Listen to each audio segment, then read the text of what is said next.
Et si on vous disait que l'histoire de la découverte de l'Amérique, telle qu'on la connaît, est incomplète? Aujourd'hui, on plonge dans une enquête fascinante sur les preuves qui confirment que les Vikings étaient en Amérique du Nord bien avant Christophe Colomb.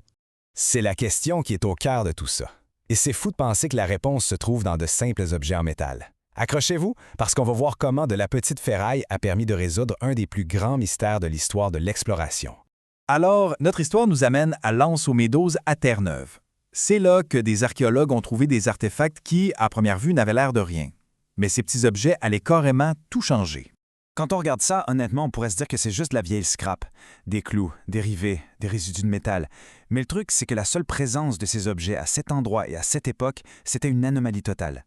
Pourquoi? Parce que théoriquement, personne sur ce continent n'avait la technologie pour fabriquer ça. OK, on rentre dans le vif du sujet avec la première grosse pièce du puzzle. Parce que la clé de l'énigme, ce n'est pas tant le fer lui-même, mais bien la façon dont il a été fabriqué. C'est là que ça devient vraiment intéressant.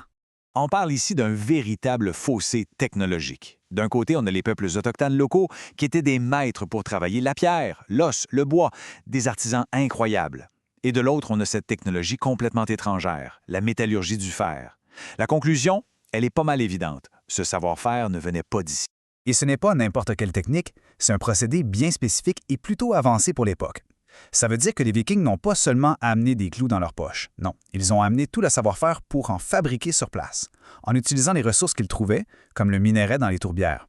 Et là, c'est la preuve ultime. Les archéologues ont trouvé une forge complète de style nordique avec des tonnes de résidus. Ça veut dire qu'ils n'importaient pas juste leurs outils, ils avaient carrément bâti une petite usine sur place, probablement pour réparer leurs bateaux. Ça démontre une installation sérieuse, pas juste un petit camp de passage. Bon, d'accord. On sait que la technologie venait d'ailleurs. C'est une chose. Mais l'étape suivante, c'était de répondre à la question qui étaient ces forgerons. Et pour ça, il fallait trouver leur signature, leur trace culturelle. Et à côté de la forge, qu'est-ce qu'on trouve? Toute une série d'objets qui sont des marqueurs culturels super précis. Une broche de manteau, typiquement viking, un outil pour filer la laine, et même le style des maisons. Tout ça, ça correspond parfaitement à ce qu'on trouve sur les sites archéologiques au Groenland et en Islande. C'est littéralement une carte de visite laissée derrière eux. Quand on met tous ces éléments ensemble, il n'y a plus de place au doute. La forge, les clous, les outils, les objets du quotidien, le style des maisons, chaque pièce du puzzle pointe exactement dans la même direction. On est bel et bien dans un campement viking authentique. Et là, on arrive au clou du spectacle, la preuve finale, celle qui allait non seulement confirmer qui était là, mais aussi quand ils y étaient, avec une précision absolument chirurgicale. Et, contre toute attente, cet indice décisif, on ne l'a pas trouvé dans le métal, mais dans de simples morceaux de bois. Des restes de construction, des copeaux que quelqu'un aurait jetés là il y a 1000 ans. L'an 1021. Pas autour de 2021, pas une estimation, non. Une date précise, absolue, confirmée par la science. La question qu'on se pose tous, c'est comment c'est possible?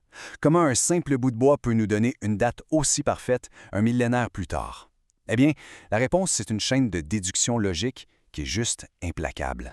Voici comment ça fonctionne. 1. Les coupes sur le bois sont nettes, faites par un outil en métal. 2. Les seuls sur le site à avoir des outils en métal, comme des haches, c'étaient les Vikings. Et 3. L'analyse des cernes de croissance de ce bois, grâce à une technique super précise, a permis de dater l'année exacte où l'arbre a été coupé, l'année 1021. Le lien est direct, matériel et daté. C'est imparable. Alors voilà, il est temps de tout mettre ensemble. Le grand puzzle du Vinland est maintenant complété et l'image est claire. On résume, la forge et l'escurie prouvent la technologie avancée sur place. Les artefacts, eux, prouvent la culture viking. Le bois coupé avec un outil en métal lie les deux. Et finalement, la datation de ce même bois nous donne une date précise, 1021. Chaque preuve renforce l'autre, le dossier est complet. Ce que ça veut dire, c'est immense. L'Anse-aux-Médozes est la preuve irréfutable que les Européens étaient en Amérique presque 500 ans avant Christophe Colomb. Ça change complètement notre vision de l'histoire des explorations et des premiers contacts entre les continents. L'histoire de l'Anse-aux-Médozes nous rappelle une chose importante. Notre passé n'est jamais coulé dans le béton. Et ça nous pousse à nous demander quelles autres grandes découvertes cachées sous nos pieds attendent juste qu'on les trouve. Parfois, il suffit d'un simple clou rouillé.